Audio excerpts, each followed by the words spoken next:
Hello? Yeah, that's it. Okay. That's, Wow. Was that as good for you as it was for me? that was pretty much the budget. I feel 20 years younger. That's pretty much the budget. It went really quick. Okay, part of the problem. The year is 2001. I'm a college student. I'm a film student. I want to make movies really bad. And this guy named Jared Hess, who we barely know each other, we're in a couple classes together. And he comes to me one day and he shows me the script. He's like, John, read this, tell me what you think. So I'm reading it and I'm like, oh dang, this is me. This is like me and my younger brothers. This is how we talk. And he didn't know me at all. He was like, yeah, that's weird. I just got a vibe from you. But he's like, this is how me and my younger brothers talk. We're like, no way. And we like started talking about the character and just immediately we're like, we're gonna make this movie. So like the next day we went to the thrift store and that was the day to me that Napoleon was truly born because we started figuring out the kind of clothes that he would wear. We found some like ninja t-shirts and some acid wash jeans. And then Jared's like, what do you think about these bad boys? And he pulled up some moon boots. I'm like, so that was almost complete. But then really the cherry on the top was like the next day, Jared's wife, Jerusha, who co-wrote the film, she calls me up and she said, John, how do you feel about getting a perm? I was like, oh. Not unlike the movie because I was really torn. Inside I had this like inner debate that probably lasted half a second, but I was like, okay, on one hand, I'm a single college student. I'm trying to hook up with girls. It's not going very well. Getting a perm is definitely not going to help that. On the other hand, I'm a film student. I never had a film student make such a sacrifice for the artist. So I was like, yeah, let's do it. Sign me up. Let's make this movie. I'm not going to get a girl on it. So we got the perm. 5 glorious hours later, we had the perfect perm. And then Jared was like, well, actually, we're going to shoot a short film, and then we're going to make a feature of this in a year and a half. You cool with that? I was like, seems pretty good to me. I don't have anything else going on. So we started the waiting game. We were like, all right, summer 2003, we're getting ready, and we're getting excited. This is going to be our first film. In the meantime, we went about our lives, continued going to classes, continued living life, and we were working on this other film set, and our buddy was directing it. And this is, again, another student film. And Jared comes over here and he goes, John, check out that kid. I want you to watch that kid. I'm like, why? He's like, well, he's the guy I was going to get to play your role. Because he's kind of the real deal. But he couldn't really act like himself on camera. I did a camera test, it didn't work. And you breathe through your mouth naturally, so I was like, okay.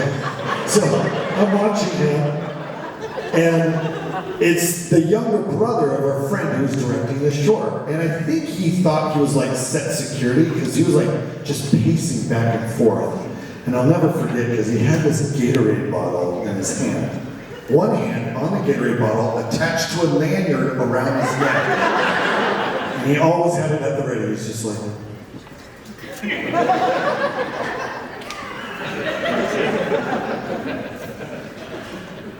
And after a while, he's just pacing back and forth, and I finally got the courage to go up. I'm like, hey man, what's going on? And he looks me up and he's like, not much.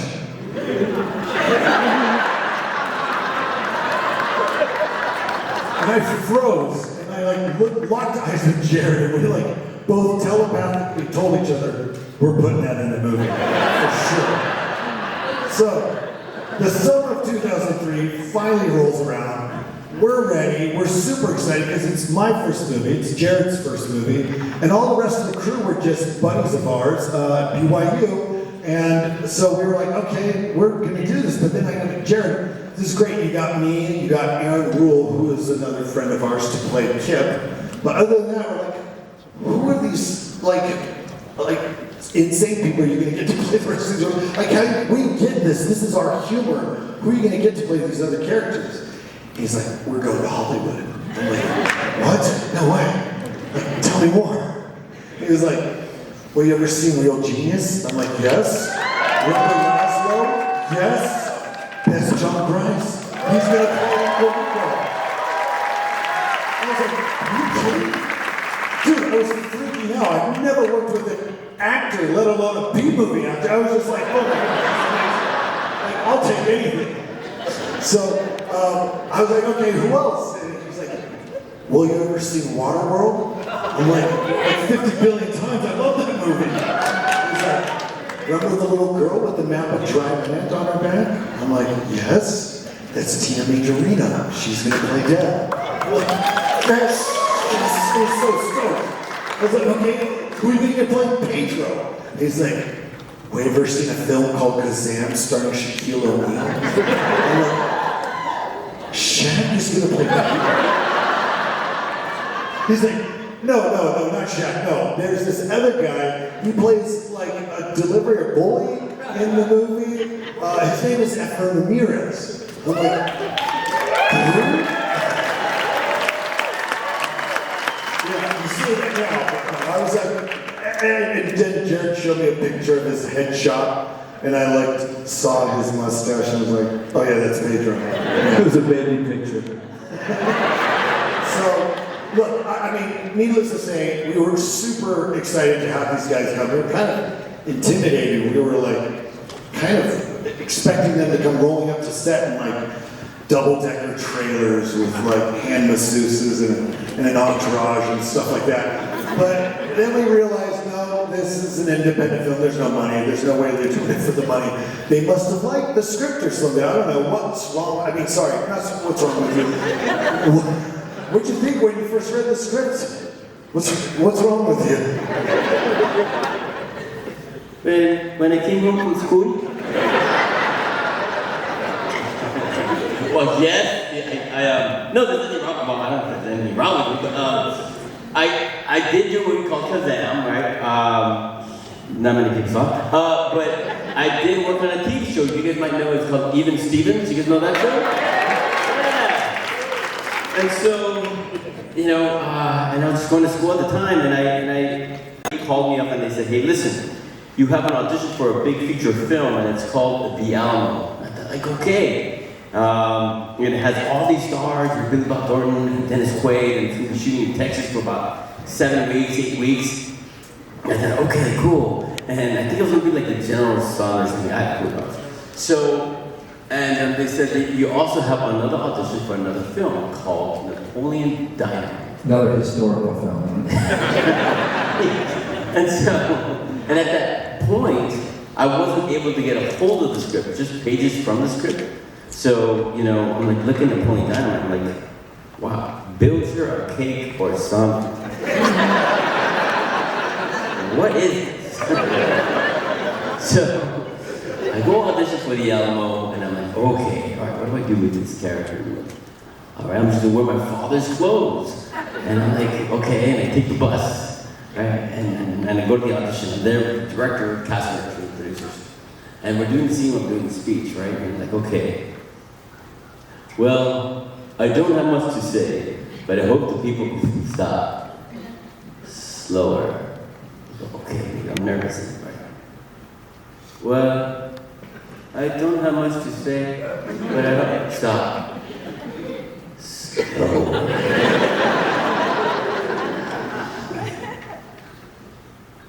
Does Pedro have a condition?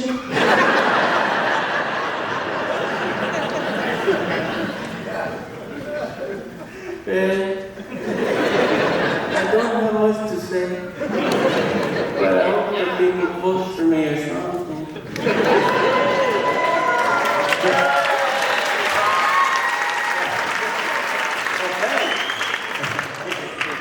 It was a dead silence, and I was like, maybe I went too slow. So, the director goes, thank you. And I'm like, thanks. I'm gonna go home and lay down. And I remember at the time I was taking the bus, and I thought, like, what just happened? So I get a call from my agent a couple days later, and they said, hey, listen, we want to say congratulations, you booked The Alamo. I'm like, all right, I'm going to Texas for 7 weeks, sweet. You know, so, and they said, but we have a problem. Like, what's that? You also got Napoleon Dynamite. Yeah. And they shoot at the same time. And I thought, okay, well, okay. So I remember having to sit with my dad. I explained to him the situation. My father looked at me and he's like, "Pues mi hijo." You know, follow your heart. That's what I would do. And I'm like, that's what Napoleon says to Pedro. So I did the time. So I chose Napoleon Dynamite. And I'm like, all right, I'm really excited. And like, I'm on the plane. I finally get the whole script. And I'm reading it, going, what the heck? So I go to base camp and I meet like the wardrobe. And I meet this guy. He's got like really big hair, big glasses, and these boots. And he's like, hey Pedro. Is that the producer?